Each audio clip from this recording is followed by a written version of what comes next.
So, welcome back to our mixing session for Lady of the Future by Kadet and with a band called the Anabolics. In the first session, as you recall, we covered a basic workflow, gain staging. We talked about how and why levels were set, how things were panned.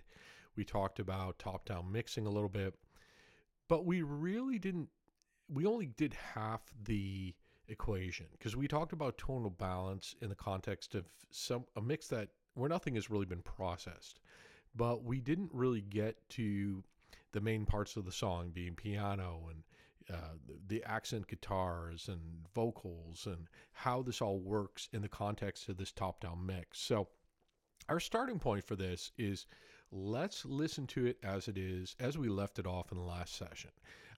What's been processed are all the drums. So we have a drum bus that has the collective of the kick bus, a snare reverb, an ambient bus. We have a drums parallel that captures a lot of attack, gives a little bit of extra oomph to the drums. There's a drum space that uses a reverb to capture the entire kit in the room.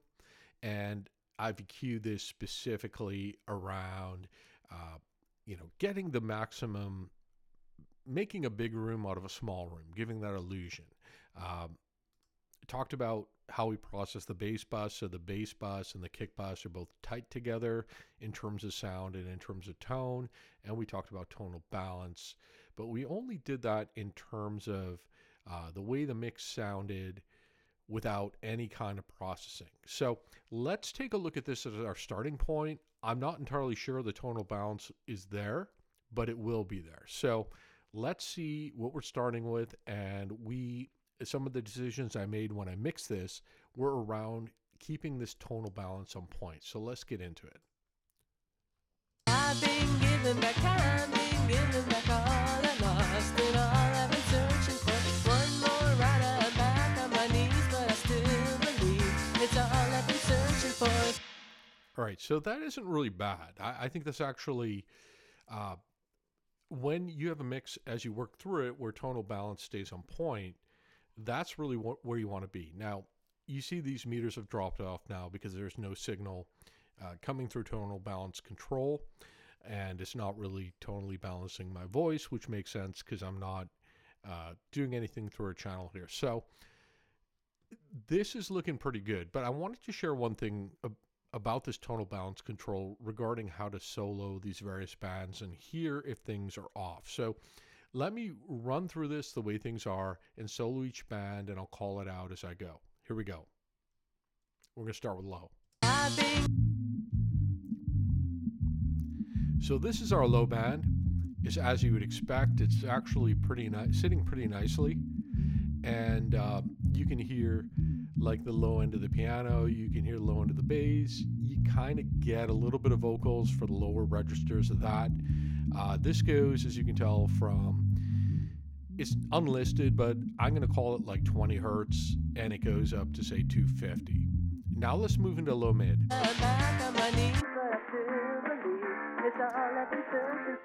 This is almost like listening to AM radio, where it's missing a ton of frequencies and it's kind of lo-fi and all this stuff. But even so, this is our low mid. Now let's move to high mid.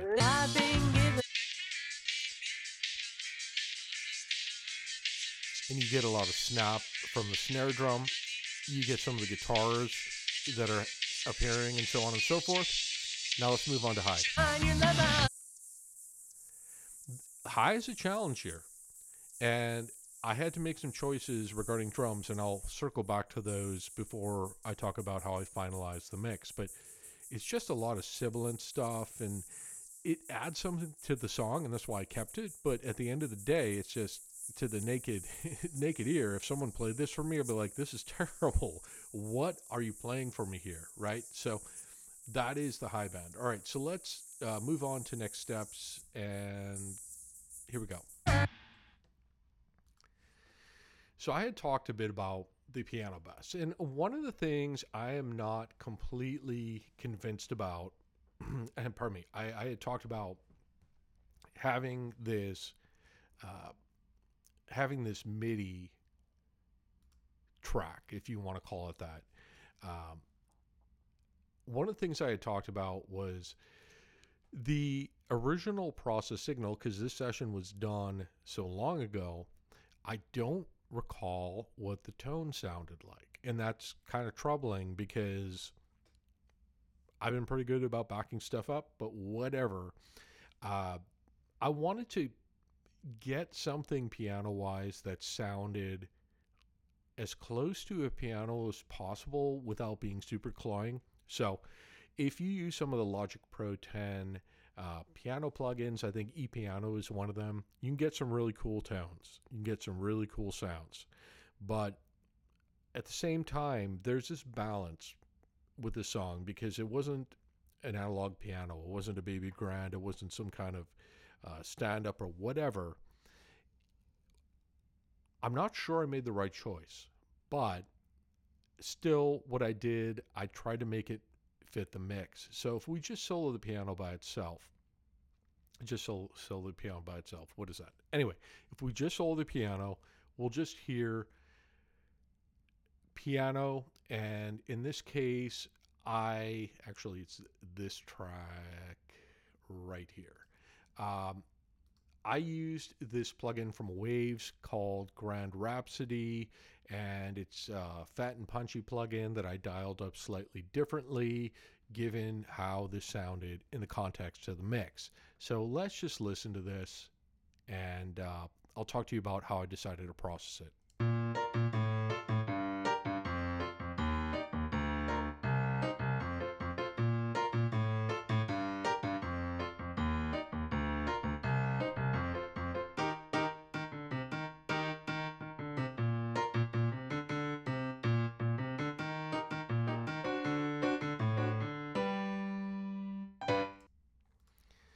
So that's it.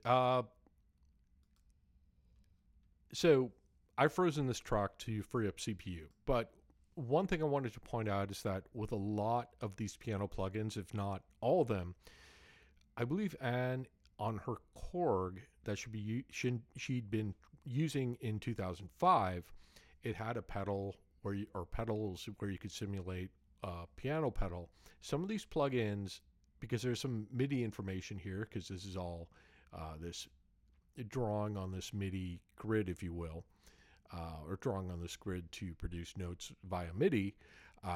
The pedal actually, and it's in some parts here, I think, and then at the beginning of the song, there's some other things related to the pedal. They actually create a clicking sound, as if they're simulating the click of someone sitting in front of a stand-up piano or a grand piano or whatever. And this makes it a natural kind of thing in the song. So in this grand piano, I heard this clicking sound when I soloed the track. It really bugged me. It wasn't serving the song, so I turned it off. So you won't hear any clicking of that. I'm not sure if that's the right choice. Frankly, I'm not sure if this is the right patch.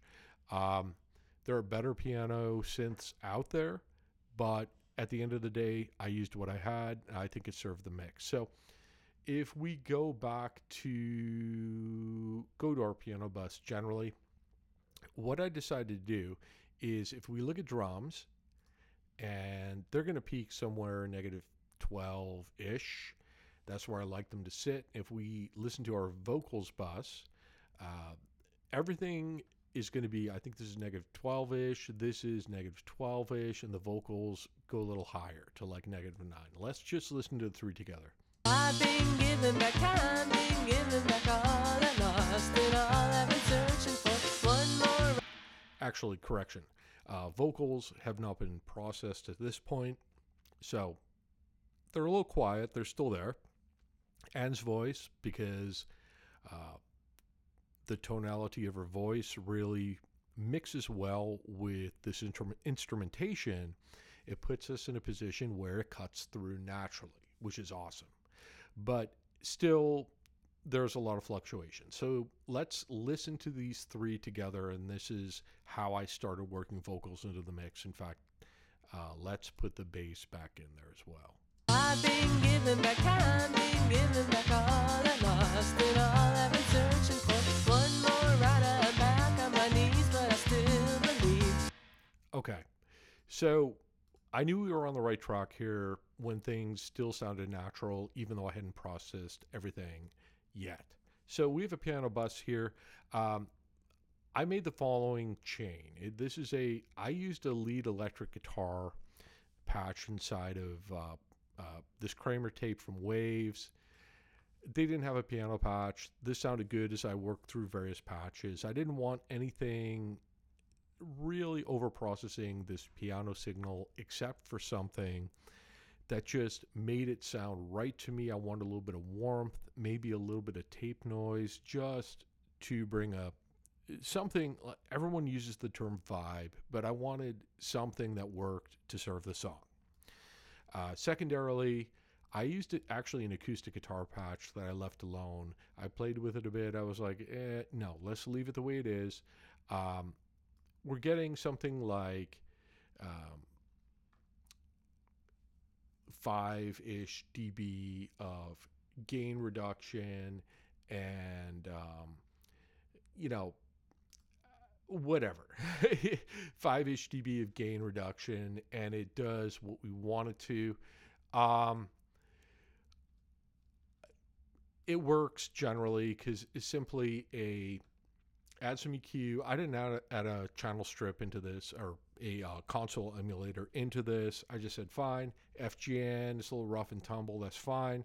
5-ish dB makeup, and then started just adding this high shelf around 8K, I think it was. And just found the frequencies that work. But then the piano started to get abnormally harsh. And so I chose to do a couple things with it. I chose to make this this low pass. It's like 5-ish K. And because we're soloed here, I'm going to play this for you in a minute on its own.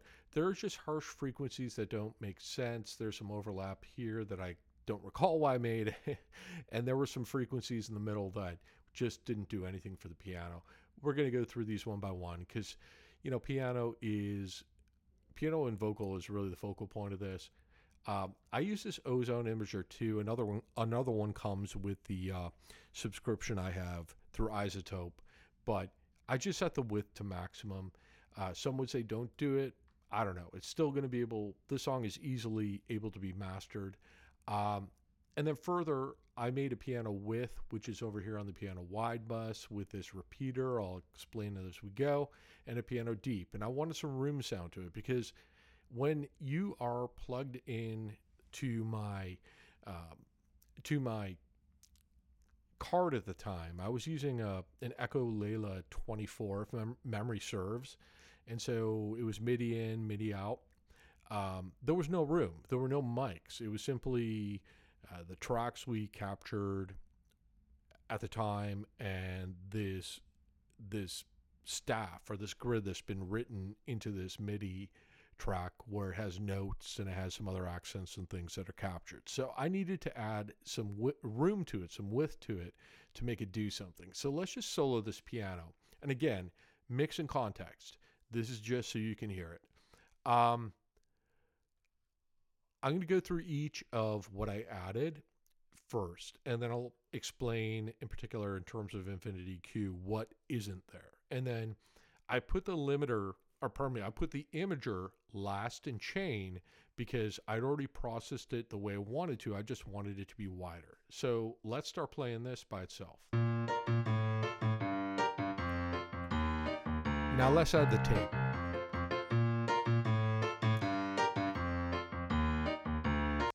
It just gives a little bit of warmth, just picks it up a little bit. And now we're going to go into this the Slate stuff, the virtual mix rack. Let's see the difference. Here's without.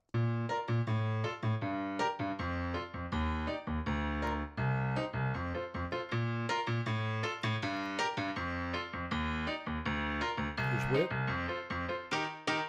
Here's without. So the one thing that sticks out to me is that, pardon me, when we added this processing by way of virtual mix rack, we ended up with a ton of harsh high end, and there's some really kind of weird stuff going on low end. So let's go into the Infinity EQ part. Here it is without.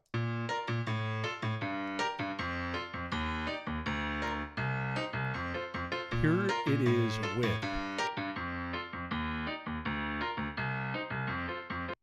You can tell there's a difference in the tightness here. So let's talk about Infinity Q for what we subtracted and why I made these choices. I'm going to start with the low band, then I'm going to move into the high. Here we go.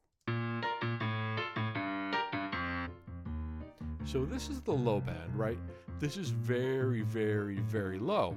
But at the same time, we have bass and we have a kick drum. And for me, this really didn't serve the song all that well. I just felt it was there. And as I mixed in context, as I dialed this up in the way I wanted to, I found this specific frequency band, which is around 100 hertz and is somewhat gentle in the curve. We're letting a little bit of it through, but not a lot of it through, just so we got a nice blend of sounds.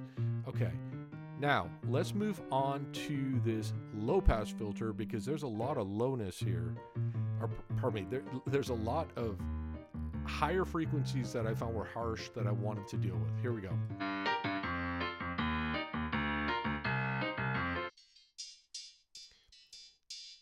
So this is my high pass filter, or pardon me, this is my low pass filter at 4.64K. And it's just like, it's harsh, right? Where it just doesn't do a lot for the song. And if I remove the solo and do an A-B, you'll see the difference. It really tightens up the piano by having this low pass filter and this high pass filter. Here we go.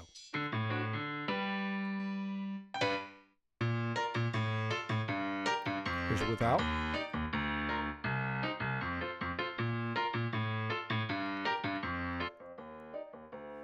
There was also this kind of, I call it a bonk or a honk or whatever. It's just like this mid-rangey kind of blondness that didn't serve the piano. I'm at 543 hertz. I said, yeah, let's drop a lot of this out. And I did. And there's another point around 124 hertz where I found a frequency that just didn't work. And I wanted to let some of the other parts of the mix breathe. So this is just kind of stuff that doesn't serve the song. Another point here, because whether we're talking about Fab Filter or we're talking about Infinity Q, there are many others that do similar things. You'll see that these are what our frequencies look like, and then as we treat them, or there's a global curve available here you can look at as well in Infinity Q, like more real time versus not, or not versus real time. What you'll see is that you'll understand where the harsh frequencies are, and you can just determine what to remove. You'll see as, let's take the kick drum to go back for a second as a reference. Or where's another good one? Yeah, the snare actually. The snare, I did some subtraction, which is my preference, because usually we want to remove stuff that doesn't work to serve the song. Actually, no, I'm losing my mind. Some of these, no. So subtractive EQ, pardon my fumbling, is really the name of the game. Figure out what doesn't work, get rid of it, and you'll find that the frequencies that you want to showcase suddenly just start poking out. And if you need to add something to them, you can. Finally, regarding the piano bus, there's this ozone imager I talked about briefly. There's a version of it that comes part of the Izotope annual bundle. This Izotope Imager 2, which is what it is, as you can tell, is free. You can download it. You just register it. I think you might have to do it annually, but be that as it may, I chose to keep the stereoized the way it is, have not engaged it, kept the width to a maximum. Let's listen to without and then with. And here's with.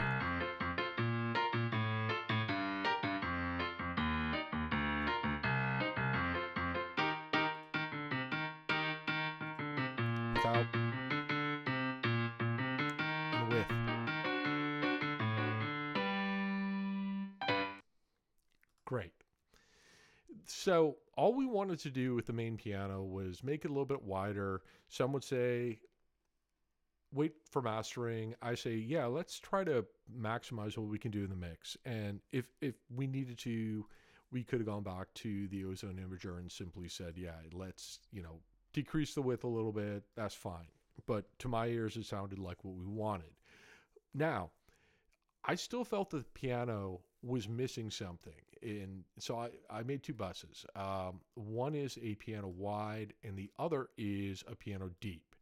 So I felt that even though I made the actual piano bus to be wider and it's more cleaned up and the tonality of the piano is better overall, I still felt that it was missing something in terms of serving the mix, in terms of being present in it, and in terms of how it fit into the width of the mix. And so here, I'm using something that's part of Slate. It's a repeater. It's a vintage model delay. I'm using a wide vocal delay, but I changed it.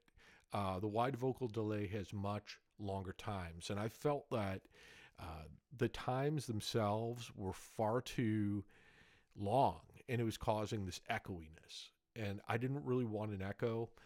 All I wanted was to add some width to the piano. So let's play this track, or let's play this bus without and then with, and we'll tell the difference, and I'll play it with a piano bus.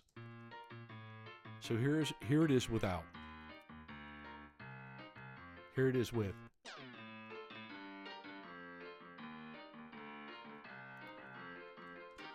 It sounds like you're playing in a room. There are a couple of mics additional off the piano that are nearby. Let's add it with the original piano bus and do an A-B without it and with. This is without, and this is with.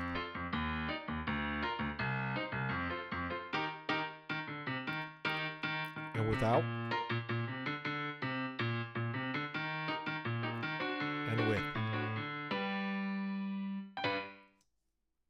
It's just this really subtle touch, and I felt it treated the piano really well. I didn't really do anything with EQ here, okay? I just let it play through. It sounded good to my ears, and I didn't go overboard. Piano deep, like I said, there are no room mics. There was no such thing. I used a preset straight up. I thought it was fine. I thought it worked with the piano. I didn't go overboard with EQ because I didn't have to. I didn't feel. And we blended this in with this wide signal and or the original signal and the wide signal. So let's solo this, and I'll bring this in and out. Here it is without.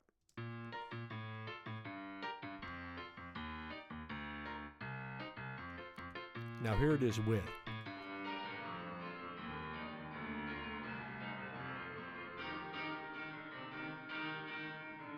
And without. And with. And so when we look at these together, let's start with the piano bus. I'll bring in the wide, I'll bring in the deep, and it gives us this really nice dimension to the piano that we hadn't known about before. So here we go, piano bus. Now let's add the width.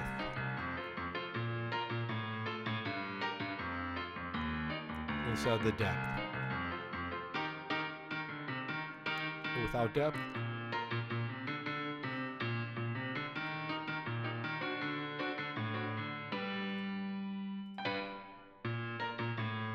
And that's with everything. So that sounds cool in the mix. There are a bunch of things here.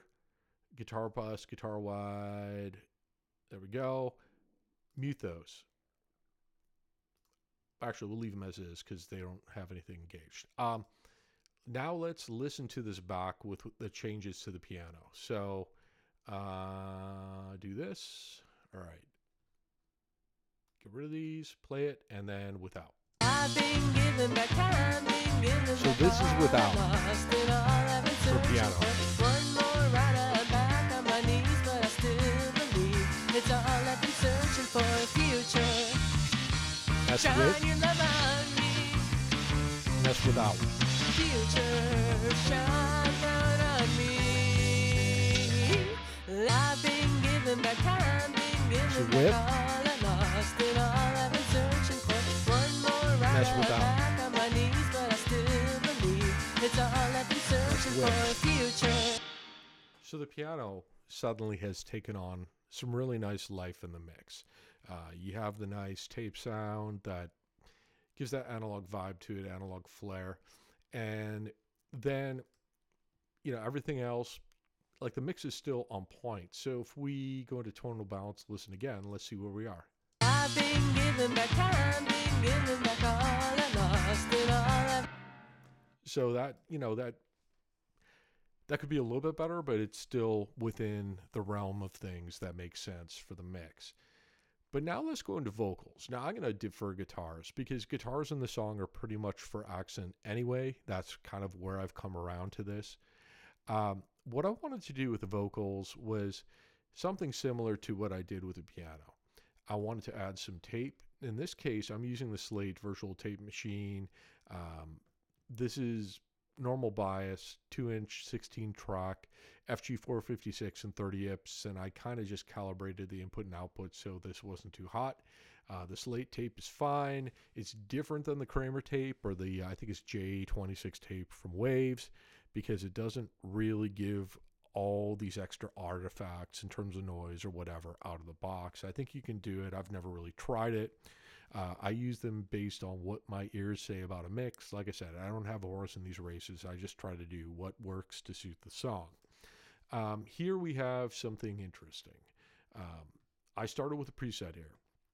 So let's see where we are in terms of what is in order in terms of these various plugins here. What we have is this virtual mix rack. I added a classic tubes emulator. I actually, even now, I'm using a Slate VMS. It's the ML1, and I love the mic generally. It's even cooler when you apply these various models to it. It just added a little something to the vocal. I used the thick vocals. I modified this EQ to match Anne's voice. I used a vocal FG116. I added some shimmer and a little bit of thickness to the voice. You can tell I dialed those up. And, I have this trimmer here as well. So as far as this goes, that is our processing there. It's really simple. I'll bring them in and out. But then what I found with the vocals is that there was a lot going on low end. Part of it is the result of the room where they were recorded, where there was just junk, right? And I'll show you how that works. And there was more junk here. There was sibilant, very harsh. And again, I didn't raise anything. Subtractive EQ is like this magic that I learned like 10 years ago, 15 years ago. I swear, if it came to mixing something, hopefully you perceive it this way, but if it came to mixing something in a normal way when I was 20, someone would have been like, get away from the microphone. I'm handing you a sledgehammer. You should be a contractor or join the trades, because I had that lack of subtlety back then. So subtractive EQ is the name of the game. I use the Imager 2 here, full width, and then limiting. Again, someone's going to say this is stupid, don't do it that way, but hey, it's the way I do it. So I think it works with the song. You do your own thing. Of course, I want to see what you have to say in the comments, and then I'm always into new tricks and new gear and so on. So then I made a vocal width. I'm going to walk through this in detail as we get there. Same kind of principle as the piano. We just wanted to give a little left-right shift going on, and then I wanted to add a little bit of room to the vocals because they were recorded in a small room. So here are the vocals by themselves, and then I'll engage everything and I'll walk through each step after I do an A-B. I've been given back time, been given back all I lost, and all I've been searching for. One more ride, I'm back on my knees, but I still believe it's all I've been searching for. Future, shine your love on me. And here without. Future, shine down on me. I've been given back time, been given back all. So what we accomplished here is as follows. Let me just play it and put one in at a time. So this is unprocessed. I've been giving back time, been giving here back is all with a I virtual tape lost, machine. and all I've been searching for. Just gives One it a little more kiss, ride right? A little back bit of on my warmth. knees, but I Now still with virtual believe mix it's rack. all I've been searching for. Future. So this brought up Shine more your of the love high end of on the me. voice. Now let's subtract the kind of junky Future, stuff that surrounds the shine voice. down on me. I've been giving back time, been giving back all So this is I interesting. lost, Let's and take a all look at what I've I been cut on the searching low for. end. This One is more ride around back on my knees, but I 100-ish still hertz I believe cut. it's all I've This been searching for. was not Future. working. So you hear some of the kickback from the microphone given the way this was recorded. It was recorded in a room, but there were some monitor speakers and stuff in the background. It may have bled out of the headphones. It didn't serve the song, and frankly, as you hear it, it's there, but it doesn't do anything. So I dropped this out. Now let's move to this low-pass filter and see what we dropped out here. So to me, this sounds like someone singing into an old-fashioned microphone or a distortion box or something. It's very harsh, it's very sibilant, and I found that by just backing this out a little bit, this made sense. So I think we're at about, actually a 5.41K. Shine your love on me. This is a nasally kind of band. Future. I don't think it, this 400-ish hertz really served the song, so I dropped it out by 1.57 dB. All I've been searching for. One more. And this is one that's kind of like this telephone band, and I just felt that it got harsh in the song when it was with guitars and cymbals and snare, and it didn't make sense. I just pulled it back a little bit. Future, shine down on me. Now the imager. I've been giving back time, been giving back all I lost, and all I've been searching for. One more ride back on my knees, but I still believe it's all I've been searching for. Future. So that's it. It's not that hard of a processing to wrap your head around. Here we have a vocal wide though, and one of the things, because this is a mono vocal, is that, or it's a single vocal track, i.e. it is mono actually, but what I wanted to do was I wanted to get some of the frequencies out we didn't want. This is similar to what I did with the main vocal. I cut out at 168 hertz. I dialed this slightly separately than the main vocal just because I wanted the width to showcase frequencies that made sense. So at 505 is where I have this low pass. And then you see here that I have this low shelf at 240 hertz. Or kilohertz rather. We're not going to walk through all this, but I processed it slightly differently. The end result of doing this though is that I use the repeater. So this is the wide vocal delay. I use the same kind of pattern as I did on the piano. I believe I flipped left and right because on that I think it was 1/16 and 1/32, but I didn't want a really aggressive delay. I just wanted to add some left and right width to it, and it's just to add some presence to the vocals. So let's listen to this without first. Here we go, and then we'll listen to it with.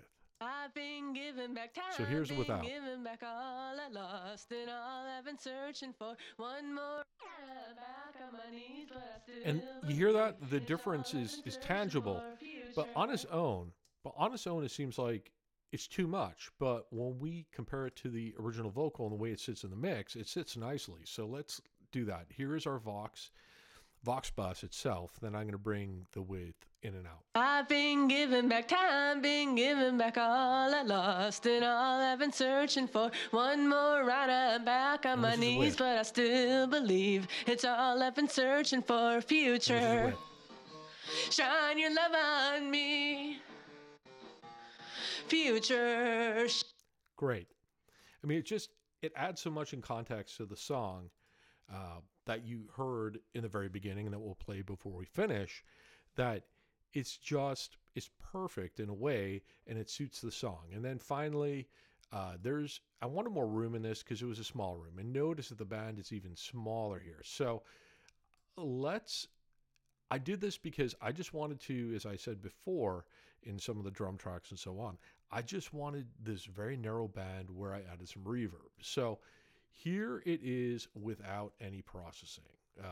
I also used the lustrous plates with this henge vocal as I showed earlier. Here it is without. I've been giving back time, been giving back all I lost. And here it is with. I've been searching for one more ride back on my knees, but I still believe. Here it is without reverb. I've been searching for a future. And here it is without that really Shine tight your band love on on the, me. or tight set of bands on the EQ. Future, Here it is with shine down on me. EQ. I've been And giving here it back is with time, that been reverb, giving that back all I hedged vocal. lost. All I've been searching for. Okay. So now, if we solo this and solo the vocal bus and then bring in the width and reverb, this all makes sense. I've been giving back time, been giving back all I lost, and all I've been searching Now the for. width. One more ride back on my knees, but I still believe it's all I've been searching for. A future, shine your love on me. Vocal bus only. Future, shine down Reverb on only. me. I've been giving back time, been giving with the back width. all I lost, and all I've been searching for. Sounds good. So let's do a quick reference with the tonal balance, see if we're still on the right track. I've been giving back time. Oh dear. I've been giving back time, been giving back all. Well, that's unfortunate. I've been giving back time, been giving back all. All right, this is in band. This gets better as I add in some of the instrumentation and the way I've treated it. So we haven't really talked about the guitars that much. The guitars for the song are pretty much accents, and I did really two things with them. So there's an acoustic guitar in the beginning of the song, all accent. The stuff for the chorus, all accent. And we'll just listen to it on its own. Now, there's a guitar bus and there's a guitar wide. The guitar wide here, again, narrower band, cut out stuff we didn't want. The repeater, I used a guitar space and I used 16 on the left, 32 on the right. There isn't any feedback at all. Added some color to left and right, i.e. full color and full mix. And I'll share that with you as we get into it. But the processing is very minimum. It's just to give the guitar some space in the mix. I use virtual mix rack here. Use an electric guitar that I changed. This is all dialed up based on what I wanted. I dropped out everything around 100 hertz. I mean, I went aggressive. These guitars are not like metal guitars where you want a lot of chunk, where you might not cut up until, say, 80 hertz or maybe even a little lower. These are all higher registers, and I found the information in the lower registers to not be useful, so I dropped it out. Here we do some bringing up things, 100-ish, just to bring a little bit of heft for the small amount of low end we have. And we, around 6K, we bring out some of the string def and other high-end parts of the guitar, and then there's a high shelf around 8K. Similarly, we have makeup gain. I believe this is around 3 dB, and we ended up adding 9, so I took 9 out. Because like I said, my preference is in equals out. If it serves the mix, it works for me. And then we added the imager with maximum width. So here it is without. Very subtle stuff, and I'll play you some of the acoustic guitars that are part of this. That's without.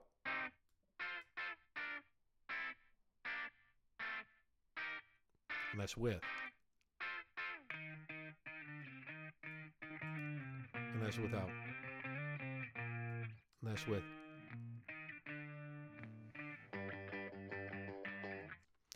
Okay, so there are various guitar parts happening here. Now, I had mentioned how Joe had added additional guitar and Anna had played the original guitars, both acoustic and electric. I'm going to shut this off for a minute, this loop.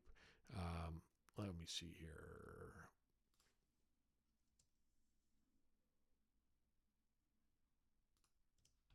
Oh, ha ha ha ha ha ha.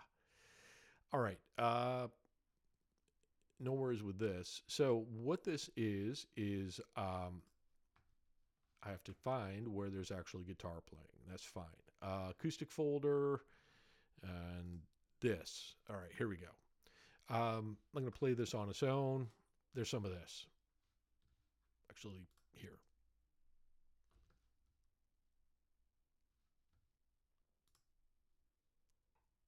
You can't, it's so subtle you can't even really hear it that well. There we go.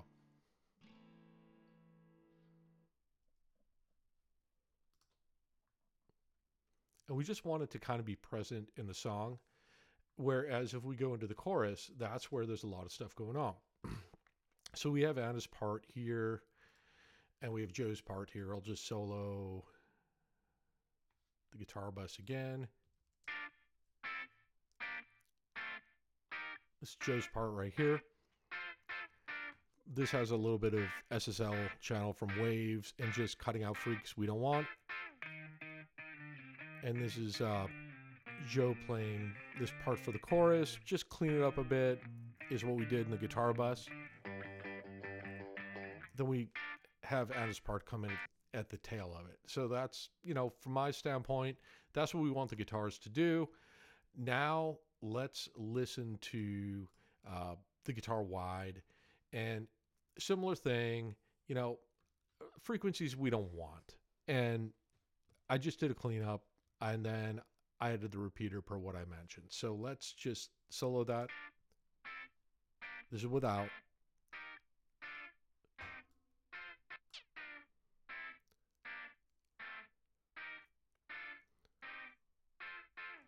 And the reason I made this choice of 1/16th on the left and 1/32 on the right is because everything is basically in the right channel for a large part of this. So I wanted it to do this illusion of the left is coming in a little later, just to add the width, right? And so that is basically it for the guitar wide. And then, and it adds a lot of depth to the song. I quite like it. So here's guitar bus without with, and then I'll put it in. So without, and that's with. It's without, there's with.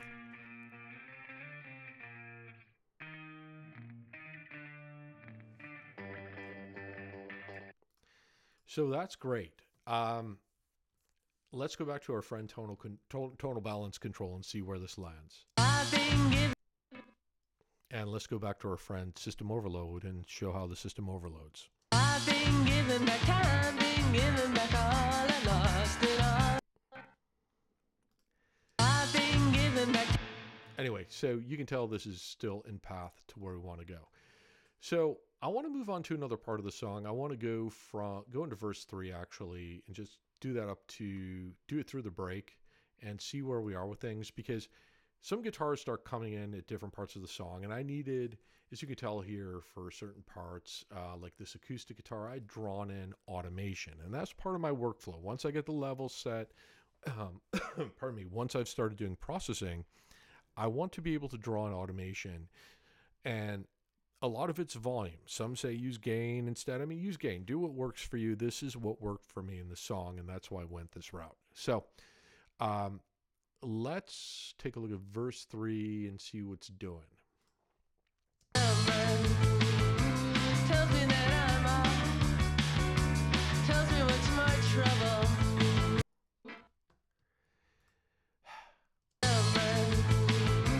Tells me that I'm off. Well, this is really pissing me off. Anyway, so tonal balance control is doing what it's supposed to be doing. Let's take a look at our loudness briefly to see where that is. Tells me that I'm off. Tells me what's my trouble. So longer term is good. Shorter term is a little loud, and I'll adjust this after the video just to get the mix kind of put in shape for future application, maybe by someone who masters it or whatever. But things are on point there. Let's take a listen to verse 4, because when I did this originally, and when I do this with any song really, I listen to the whole thing and I break things down into parts once I know I need to adjust things in a part, and then I draw in all this automation. So let me find something interesting automation-wise. This acoustic guitar is doing its job. This acoustic guitar comes in and out. Actually, here's a part where it comes in that we're going to want to listen to. So this automation is, you see it comes in a little bit, comes in louder, and it does specific things. This is an accent part, pardon me, it's an accent part in the song, and I treated the acoustic guitar just to bring out a little bit of the strings and take off some of the low end of the acoustic.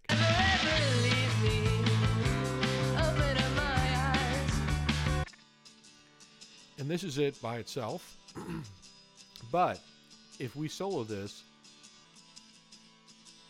you know, it's not very loud, right? It's peaking at what, like negative 15 or so. If I solo it with the vocal and the keys, what I found was that it really, you can hear it in the left channel, and it just adds this nice accent, and it adds this nice texture to the song. If I ever leave me, open up my eyes. Tell me what's the punchline. Devil in disguise, devil in disguise. Also, this song features system overload. Anyway, fits. The other thing I'm not sure about, and you know, please feel free to weigh in the comments, is around background vocals. So if the background vocals are coming in here, to my ears they sound a little bit loud.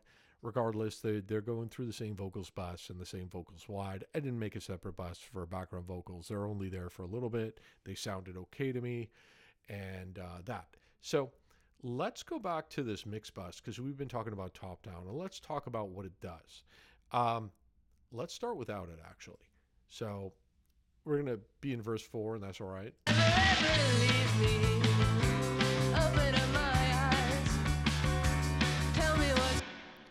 So I'm going to start with this virtual mix rock, and I'm going to engage that. So here we go. Here it is without. And here it is with.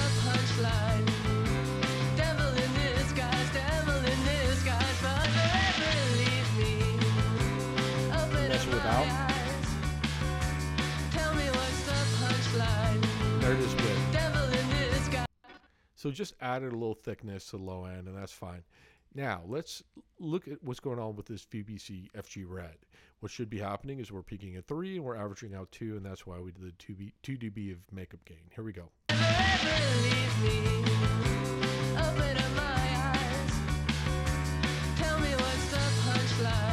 there you see it. 2 added 3, 2 dB of makeup gain. Here it is without. Hear what happens with the voice and the drums when it's disengaged, but now it's engaged.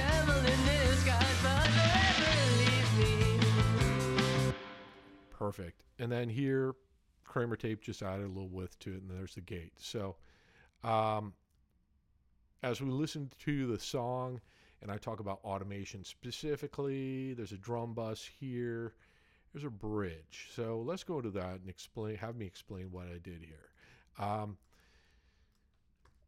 And solo the drums out. All right. I did the same thing for drum bus and drum parallel and drum space. I didn't really do very much because, you know, it didn't make sense. Since this was a 4-mic drum configuration, kick, snare, and an XY pair above the snare, that was very Dr. Seuss, I admit. But moving on, what I wanted to do is there's this drum fill here, and there's really no other instrumentation playing here. So if I solo the piano wide and I go a little bit outside of where this volume is come up, let's hear why I brought the volume on the drums up. What I won't know, don't know now what I won't know, lady of the future. Hear that? Because there's basically nothing, and if there are really no vocals in this brief part. There's really not exciting keyboard. There's certainly no bass. Guitars are extremely sparse. What I made a choice to do was, all right, well, just solo these drums and turn off automation for the time being. You'll find that this is very quiet. So let's listen to it without.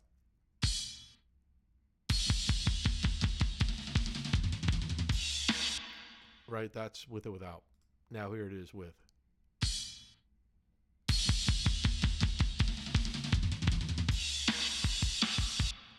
There's a subtle difference, but it fills in space. And again, we're talking about having a very consistent mix throughout. So that is the goal of all this stuff. Just have this kind of be glued together. I want to go and talk about the final chorus of the song, which is here through this outro, just to talk about some other decisions I made around the drums, because there's some sibilance. I was struggling to treat it, and I ended up doing some automation around it. So here we go. Final chorus. In the future, shine your love on me. Lady of the future, shine your love on me, shine your love on me. But I know that I've been given back time, been given back all along. Now listen to the hi-hat def right around here. Let's start that again. Okay. Shine your love on me.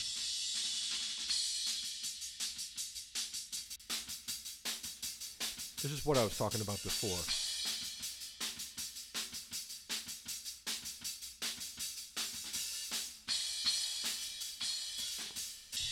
So here's our hi-hat def, or without hi-hat def now. So let's do drum bus overall. So this is without, and with. It's the most subtle thing ever, and yet it makes the drums tighter and it makes them more defined, in particular the brass. So finally the outro. This is where I had to do some stuff where I was befuddled. I admit I was not feeling good about it. Here we go. I've been searching for a future. Shine your love on me.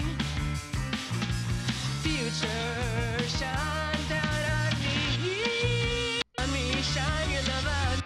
Oh yes, right here actually, pardon me. There we go. Shine your love on me, but I know on me, shine.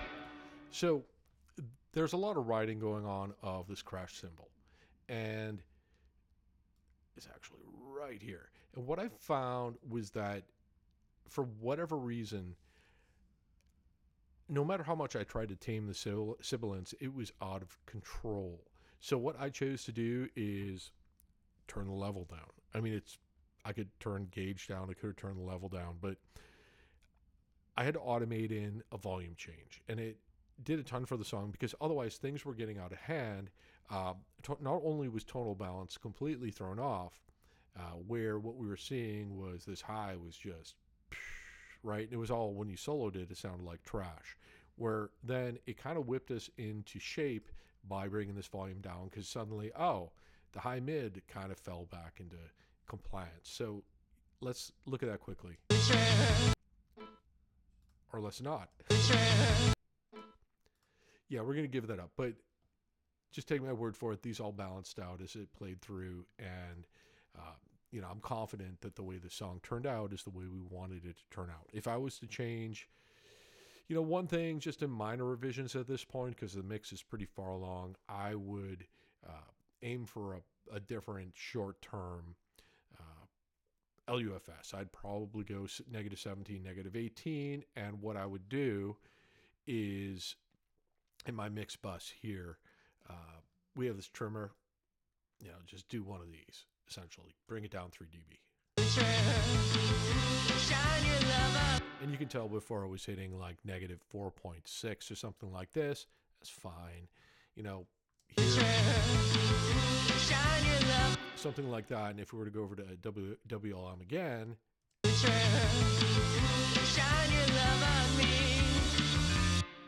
see the difference, because that was going kind of hot sometimes.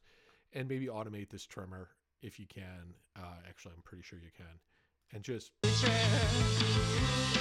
your love on me. Even bring it down to, say, -3 or whatever. Or you could automate some of these tracks if that was your choice. I mean, this is up to you as your mix, or in your own projects, it'll be your own mix. You could choose what you want to do. So what I would say is go through each track, maybe bring it down a couple dBs, and then see where WLM is at that point. But yeah, from my point of view, this is pretty much a finished mix. And please subscribe, please post in the comments. I know everyone says this, but this is something I'm passionate about. It's something that I'm going to keep doing, and hearing from people who really do this well and getting constructive feedback is something I appreciate. So I know I appreciate your time. I know Anne appreciates me having covered her song that I know means a lot to her in terms of the subject matter of the song, and just having someone take the time to walk through how I've done my best to showcase her work and her former bandmates' work. And I appreciate your time as well. So again, click subscribe and click like, and would love to hear comments. Have a great one.